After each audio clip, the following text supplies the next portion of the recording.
Hello दोस्तों, स्वागत है आप लोगों को सक्सेस मैथमेटिक्स में। मैं जितेंद्र कुमार, जो आज फिर आप लोगों के लिए भौतिक यानी फिजिक्स का 5वां दिन आज चलेगा। और इसमें आज हम लोग प्रतिबिंब की स्थिति देखेंगे, जो काफी इंपॉर्टेंट क्वेश्चन से आता है और अधिकांश एग्जाम में पूछता ही रहता है। बहुत अधिकांश एग्जाम में इसका क्वेश्चन हम लोग का बनता है, काफी इंपॉर्टेंट यहाँ से क्वेश्चन भी बनता है। तो इसको आज हम लोग समझेंगे और ये हम लोग का माइंड में इस तरह से इसको सेटअप हो जाएगा कि कभी इसको लाइफ में भूलने का नाम नहीं लेंगे। एकदम इस तरह से इसको सेटअप करेंगे, ना कि याद करेंगे। ये आप लोग माइंड में बैठ जाएगा। तो सिर्फ वीडियो का लास्ट तक जरूर देखेंगे, क्योंकि इसका जो थोड़ा सा सोचने का जो थॉट है और लास्ट में इस तरह से हम लोग समझाएंगे, उसका हम पे समझेंगे, ताकि हम लोग उसको कभी नहीं भूलेंगे। और इसके पहले हम लोग 4 क्लास और देख चुके हैं।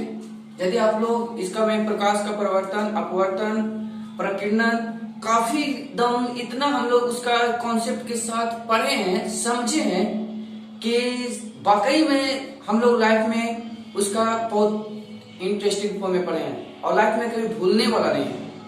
तो यदि आप लोग नहीं देखे हैं तो इस वीडियो के नीचे डिस्क्रिप्शन में लिंक दे दिया गया है, आप वहां से भी जाकर उसको देख सकते हैं। तो हम लोग चलते हैं, कुछ देखेंगे। जैसे कि हम लोग कुछ इसका खास पॉइंट पहले है 4-5, तो उसको पहले हम लोग देख लेते हैं। अवतल दर्पण क्यों चलते हैं? दर्पण किसे कहते हैं? हमारा एक अवतल दर्पण और एक उत्तल दर्पण में डिवाइड हो जाता है। अवतल दर्पण, उत्तल दर्पण। अवतल दर्पण की ओर आ जाता है। अवतल दर्पण का मतलब क्या होता है? उत्तल दर्पण का मतलब जिसका प्रवर्तक सतह उठा हुआ, वो माने उत्तल और वो माने उठा हुआ, यानी जिसका प्रवर्तक सतह उठा हुआ हो उसको उत्तल दर्पण कहते हैं। तो जिसको प्रवर्तक सतह धंसा हुआ है उसको क्या बोलेंगे? अवतल दर्पण बोलेंगे। नहीं, तो ये हमारा था दर्पण। यहां से थोड़ा सा चलते हैं हम लोग और कुछ खास इसका पॉइंट है वो थोड़ा सा देख लेते हैं। जिससे हमारा ये कौन सी दर्पण है? अवतल दर्पण। ये अवतल दर्पण हो गया। इसको हम लोग क्या बोलते हैं? ध्रुव बोलते हैं। क्या बोलते हैं? ध्रुव बोलते हैं। इसको हम लोग सेंटर को सी से सूचित करते हैं, जिसको वक्रता त्रिज्या, यहां से यहां तक की दूरी को क्या बोलते हैं? वक्रता त्रिज्या बोलते हैं। इसका हाफ डिस्टेंस को क्या बोलते हैं? फोकस दूरी। हाफ डिस्टेंस को क्या बोलते हैं? फोकस दूरी। जो भी हम लोग डिस्टेंस मापते हैं वो कहां से मापते हैं? पोल से मापते हैं, यानी ध्रुव से मापते हैं। जो भी मापते हैं पोल से मापते हैं। इधर वाले डिस्टेंस ये हम लोग आगे भी पढ़ेंगे इसका डिटेल में। थोड़ा सा भी हम लोग स्थिति के बारे में पहले देख लेते हैं। किस स्थिति? सबसे मेन पॉइंट होगा कि यदि कोई प्रकाश को अनंत से भेजा जाए तो ये फिक्स है कि जब भी प्रकाश रिटर्न आती है तो कहां से? मुख्य फोकस एफ से। कहां से? मुख्य फोकस एफ से। ये पहला पॉइंट, ये पहला पॉइंट। दूसरा में क्या होता है? दूसरा में कि जब किसी प्रकाश को ये वक्रता केंद्र से भेजा जाए तो दर्पण से टकरा कर और इसी माध्यम में वापस रिटर्न कर जाता है। ये दूसरा। यहां से भी हम लोगों को सवाल बन जाती है और पूछ देगा कि जब कोई प्रकाश को अनंत से भेजा जाए तो किस या कहां से रिटर्न होगी, किस माध्यम, कहां, किस पॉइंट से रिटर्न होगी। तो परिवर्तन के बाद कहां से रिटर्न होगा? एफ से। बोल देगा कि जब प्रकाश की किरण को वक्रता केंद्र से भेजा जाए तो परावर्तन के बाद वह किस पॉइंट से रिटर्न होगा। बोल देगा फोकस दूरी, वक्रता केंद्र फोकस के बीच, इस तरह से ऑप्शन दे देगा। तो यहां से ये फिक्स है हम लोगों का। तीसरा पॉइंट जो हम लोग देखेंगे वो बोल देगा या होता है तीसरा क्या होता है कि जब प्रकाश को ध्रुव पर, ये ध्रुव पर जितना एंगल से भेजा जाए, जितना एंगल से भेजा जाए उतना ही एंगल से रिटर्न कर जाता है। क्या कर जाता है? रिटर्न कर जाता है। जितना एंगल से भेजा जाए ध्रुव पर, वो परावर्तन के बाद उतना ही एंगल से रिटर्न कर जाता है। ये रहा तीसरा पॉइंट। चौथा पॉइंट क्या होता है कि जब प्रकाश की किरण को मुख्य फोकस F से भेजा जाए तो वो ये प्रधान अक्ष के समांतर रिटर्न करती है। प्रधान अक्ष के समांतर रिटर्न करती है। कब? जब फोकस से भेजा जाए तब। ये हम लोगों को 4 पॉइंट्स जो था ये फिक्स था। अब ये 4 पॉइंट्स तो हम लोगों को फिक्स था। यहां से क्वेश्चन बन जाता है, बोल देगा कि जब प्रकाश की किरण को मुख्य फोकस F से भेजा जाए तो दर्पण में परावर्तन के बाद वह कहां से या किसके समांतर रिटर्न करेगी, या किस पॉइंट से, या मतलब इसके समांतर रिटर्न करेगी।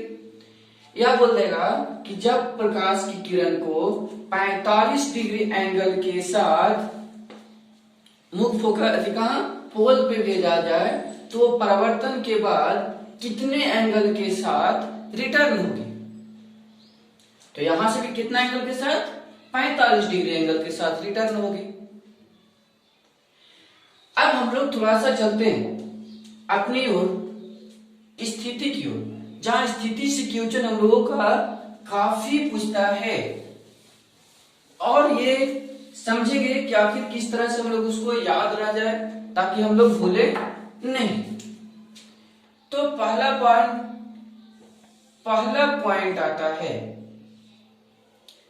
कि जब प्रकाश की किरण को या अनंत से भेजा जाए, तो अनंत से भेजा जाता है तो उसका इमेज यानी प्रतिबिंब कहां बनती है?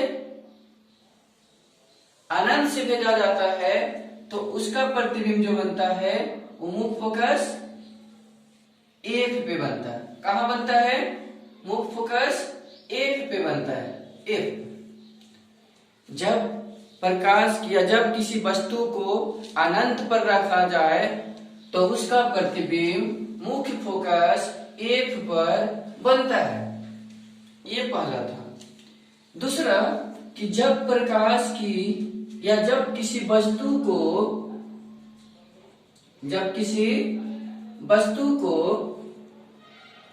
अनंत और वक्रता केंद्र के बीच रखा जाए, अनंत और वक्रता केंद्र के बीच रखा जाए, तब इसका प्रतिबिंब कहां बनेगा? तब इसका प्रतिबिंब कहां बनता है? F से रिटर्न करेगी। ये हमारा इसका से आएगा, कहां से? सेंटर से। अभी जस्ट देखिए कि जब प्रकाश की वो सेंटर से भेजते हैं तो वो सेंटर से ही रिटर्न कर जाते हैं, और रिटर्न करते समय कट कहां किया? यहां, यानी ये बनता है यहां पे। किसके किसके बीच बना? सेंटर और फोकस के बीच बना। कब? जब अनंत और सेंटर के बीच रखे। तीसरा क्या हो जाता है कि जब किसी वस्तु को C पर रखा है तो इसका प्रतिबिंब कहां बनेगी? C पर रखेंगे तो इसका प्रतिबिंब C पर ही बनता है। यहां पे ही ये वाला प्रतिबिंब बन जाता है। कहां बन जाता है? वहीं पे बन जाता है और वस्तु के बराबर हो जाता है। चौथा, जब वस्तु को कहां रखा जाए? C पर हो गया ना, C और F के बीच रखा जाए तो कहां बनेगा? तो C और F के बीच रखा जाए, थोड़ा सा इसको देख लेंगे, समझ लेंगे, नहीं तो स्क्रीनशॉट अभी कर लेंगे। लास्ट में इसको हम लोग और डिटेल से 12 बार इसे देख लेंगे और उसको याद किस तरह से रहेगा वो देख लेंगे। थोड़ा सा स्क्रीनशॉट ले लेंगे। ताकि लिखने में प्रॉब्लम ना हो। तो देखते हैं, जैसा कि हम लोगों को ये रहा, अभी हम लोग देखें सेंटर पे। अब फोकस और सेंटर के बीच रखें, फोकस और सेंटर के बीच रखें, तो ये वस्तु यहां से टकराएगी और रिटर्न करेगा मुख्य फोकस एफ से। कहां से रिटर्न करेगा? मुख्य फोकस एफ से। और दूसरा,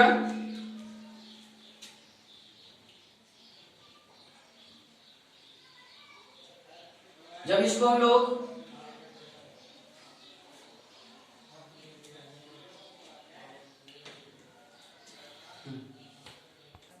कहा एफ पे रखेंगे, एफ और सी के बीच रखेंगे तो क्या होगा?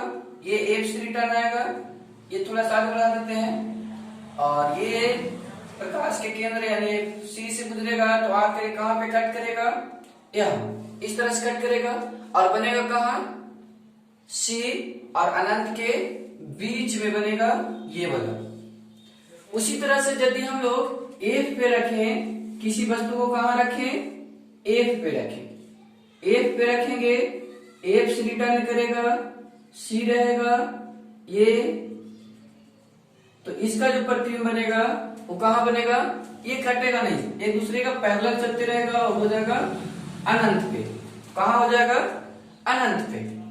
अब एक पॉइंट और आता है जो काफी इंपॉर्टेंट और यही एक सवाल ज्यादा बनता है पूछने का। जब एफ, ये सी, ये पोल, एफ और पोल के बीच में रखा जाए, ध्रुव और फोकस के बीच में रखा जाए, तब यह यहां आएगा, मुख्य फोकस एफ से रिटर्न करेगा ये इस तरह से। तो ये कभी इधर कटेगा नहीं, लेकिन थोड़ा सा इमेजिंग करें तो ये आगे जाकर के इधर, ये आगे जाकर के इधर और यहां पे कटने का कोशिश करेगा, जिसको हम लोग काल्पनिक का मतलब काल्पनिक हम लोग उसका इमेजिंग करें कि आखिर वो बनेगा कहां। इसका इमेजिंग किया जाता है कि अच्छा इसका ये जो आगे जाकर के सटने का कोशिश कर रहा है, इसका मतलब कहीं ना कहीं आगे जाकर के ये सटेगा और जहां पे एक दूसरे को कट करेगा वहां इमेज बनेगा। तो हम लोगों का इमेजिंग किया हुआ है कि, और जो चीज को इमेजिंग करते हैं वही हमारा काल्पनिक बनता है। वास्तविक जो हम लोग अपने आंखों से देख रहे हैं रियल रूप में, वास्तविक। काल्पनिक जिसको हम लोग इमेजिंग कर सकते हैं, इमेजिंग कर रहे हैं इसको कि आगे जाकर के कट करेगा वहां पे, तो वो होगा काल्पनिक। और वास्तविक जैसे हम लोग एक मिरर पे खड़ा है, मिरर है, एक दर्पण है, उसके सामने खड़ा हुआ है और जो उसका हमारा फेस जो देख रहे हैं वो वास्तविक में देख रहे हैं तो हमारा फेस है, लेकिन वो फेस उल्टा दिखाई दे रहा है। यानी जो हमारा इमेज उल्टा बनता है वो वास्तविक होता है और जो सीधा बनता है वो काल्पनिक होता है। किसका में? दर्पण में। क्योंकि दर्पण में खड़ा है तो हमारा यदि फेस पलट करके दिखा दिया तो एकदम एक्चुअल हम लोग देख लेंगे। तो अब देखेंगे थोड़ा सा इसको, ये तो हम लोगों का एक देखने का तरीका था, लेकिन इसको अब हम लोग माइंड में रखेंगे कैसे? देखेंगे नंबर 1 में हम लोग वन में वस्तु को कहां रखे थे? अनंत पे रखे थे, तो इमेज कहां बना था? फोकस पे। यानी वस्तु को अनंत पर रखे थे तो जो प्रतिबिंब बना था वो कहां बना थे? फोकस पे बना था। कहां बना था? फोकस पे। यही ना? थोड़ा सा जब हम लोग अनंत और वक्रता केंद्र के बीच रखें, अनंत और वक्रता केंद्र के बीच रखें, तब उसका प्रतिबिंब कहां बना था? कहां बना था? तो थोड़ा सा अनंत से हम लोग थोड़ा सा आगे किए तो फोकस से थोड़ा सा इधर बना। ये तो हम लोगों को याद है कि अनंत पे रखते हैं तो कहां बनता है? फोकस पे बनता है, लेकिन बीच वाला थोड़ा सा गड़बड़ हो जाता है। लेकिन बस वही याद रखना है, अनंत पे रखे थे तो फोकस पे बना था, अनंत से थोड़ा सा खसकाएं यानी अनंत और ध्रुव के अनंत और केंद्र के बीच रखें, तो अनंत से थोड़ा सा खसकाएं तो फोकस से थोड़ा सा खसकाएं, यानी अनंत और ध्रुव कथित वक्रता केंद्र, अनंत और केंद्र के बीच, अनंत और केंद्र के बीच रखें तो बना कहां, तो थोड़ा सा आ गया इधर, तो बन गया कौन, फोकस और केंद्र के बीच, फोकस और केंद्र के बीच, है ना। थोड़ा सा इधर वस्तु को इधर खसकाएं तो इमेज थोड़ा सा इधर खसका। अब क्या करेंगे, तो वस्तु को थोड़ा सा और खसका करके कहां कर दें, वक्रता केंद्र पर, कहां कर दें, सेंटर पे कर दें, तब कहां बनेगा, तो यहां पे हमारा सेंटर पे कर रहे थे तो सेंटर पे ही बन रहा था, कहां बन रहा था, सेंटर पे ही बन रहा था, नहीं, यानी अब जो अनंत और केंद्र के बीच में था, अब थोड़ा सा और खसकाएं और केंद्र पे किए तो जो यहां बन रहा था वो थोड़ा सा और खसका और वो भी बन गया कहां, केंद्र पर ही बन गया, कहां बन गया, केंद्र पर ही बन गया, यानी जब केंद्र पे रखेंगे तो केंद्र पर ही बनेगा, कहां बनेगा, केंद्र पर ही बनेगा। अब क्या करें, तो अब केंद्र पर तो रख लिए, अब कहां खसकावेंगे, तो करेंगे तो क्या करेंगे, कहीं केंद्र और फोकस के बीच में रख सकते हैं, यही ना कहेंगे कि केंद्र और फोकस के बीच में रखेंगे, ठीक है, रखते हैं, केंद्र और फोकस के बीच में रखते हैं, तब कहां बनता है, केंद्र और फोकस के बीच में रखते हैं तब कहां बनता है, तब देखेंगे कहां बनता है, तो केंद्र और फोकस के बीच में रखें, तो ये एफ से रिटर्न कर रहा था, ये हमारा सेंटर था ना, सेंटर था, ये हमारा इस तरह से, और ये आगे जाकर के कट कर रहा था, नहीं, जो कहा, तो अब जो केंद्र पर हम लोग इधर खसके तो जो सी पर बन रहा था अब ये इधर खसकेगा, तो हम लोग वस्तु को इधर खसकाएं तो इमेज इधर खसका और कहां आ गया, तो इधर जैसे खसकेगा तो कहेंगे अनंत और अनंत और सेंटर के बीच बना, कहां बना, अनंत और सेंटर के बीच बना, तो रखे कहां, तो सी और एफ के बीच में रखे, तो बना अनंत और सी के बीच, नहीं, एकदम थोड़ा सा तो माइंड में रखना था, जैसे जैसे वस्तु को इधर घसका रहे हैं प्रतिबिंब इधर खसकते जा रहा, जैसे जैसे घसका रहे हैं वैसे वैसे खसकते जा रहे। अब कहां रखेंगे बाबू, तो कहेंगे अब एफ पर रखेंगे, कहां रखेंगे, एफ पर रखेंगे, तो जब एफ पर रखेंगे तो अनंत और ध्रुव, अनंत और केंद्र के बीच में था, अब एफ पर रखेंगे तो अनंत पर बन जाएगा, कहां बनेगा, अनंत पर बनेगा, ये इस तरह से जाता है, अनंत पर बनेगा, यानी एफ पर रखेंगे तो अनंत पर बनेगा,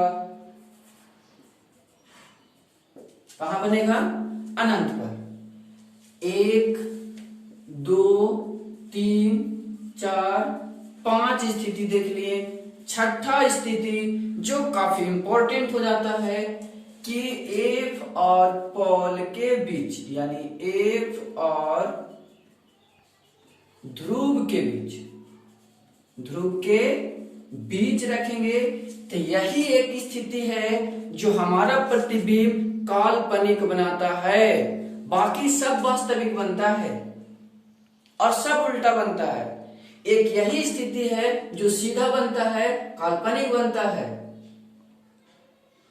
और पॉल के इस साइड बनता है, तो ये जब यहां रखेंगे तो कहां बनेगा, तो यहां रखेंगे तो कहां बनेगा, तो बनेगा पोल के उस साइड बनेगा, काल्पनिक बनेगा,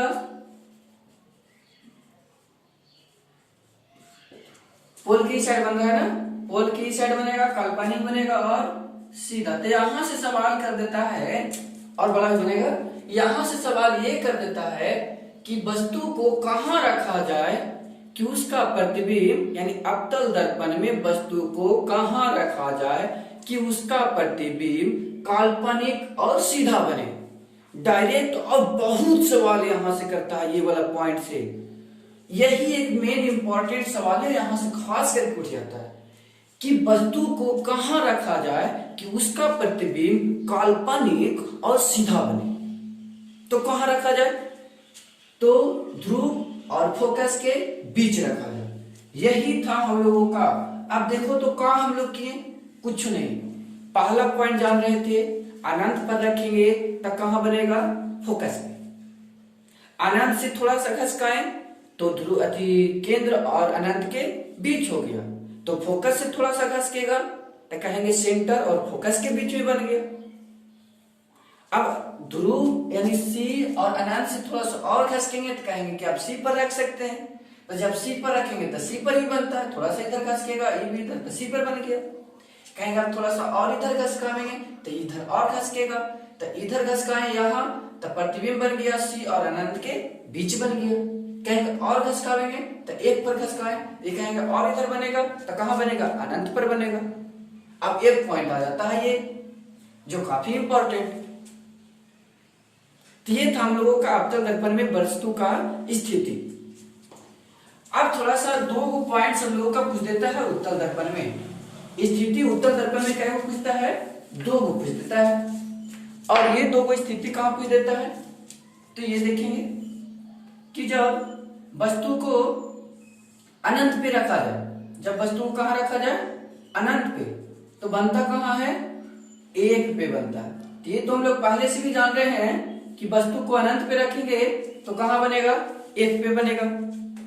वही स्थिति इसका भी आ गया। दूसरा पूछ देता है क्या कि जब पोल कहां रखा जाए, जब अनंत और ध्रुव के बीच रखा जाए, अनंत और ध्रुव के बीच रखा जाए कहीं पे। पहला पॉइंट था, दुइये को पूछता है, ज्यादा नहीं पूछता है। अनंत और ध्रुव के बीच रखा जाए तो कहां बनेगा, तो अनंत और ध्रुव के बीच रखा जाए तो फोकस और ध्रुव के बीच बनता है। दो पॉइंट्स खाली याद रखेंगे इसमें। एक तो फोकस अनंत वाला याद ही हो गया, एक रखेंगे कि अनंत और पोल के बीच रखा जाए तो फोकस और ध्रुव के बीच बनता है, यानी अनंत और ध्रुव के बीच रखा जाए तो फोकस और ध्रुव के बीच बनता है। ये रहा हम लोगों की स्थिति। तो खास करके अवतल दर्पण से काफी सवाल पूछते ही रहता है। अवतल दर्पण वाला माइंड में सेटअप हो गया होगा ये, और यदि नहीं तो वीडियो को पॉज करके एक दो बार और देख लें घुमा घुमा करके, ताकि वो माइंड में सेटअप हो जाए। ऐसे तो आप लोग समझ गए होंगे। और वीडियो कैसा लगा इसका जाकर के आप लोग कमेंट बॉक्स में बताएंगे जरूर। यदि आप लोगों का अच्छा लगा होगा तो मैं आगे भी इसका प्रयास करूंगा कि इसी तरह का वीडियो डालें समझा, और ताकि आप लोग समझ में अच्छा से आए और उसको, क्योंकि हम लोगों का फिजिक्स और साइंस जो है उस समझने लायक होता है। तो प्लीज वीडियो को जरूर शेयर करें, और जितना ज्यादा हो सके आप लोग शेयर करने का कोशिश थोड़ा सा करें, ताकि मेरा भी जो एनर्जी है वो कामयाबी रहे। तो आज के लिए मैं यही, और नेक्स्ट हम लोग का 5 डेज यानी 6 डेज रहेगा, उसका भी खास अच्छा वो भी हम लोगों का देखेंगे, उसका भी। तो आज के लिए समाप्ति यहीं पे करते हैं।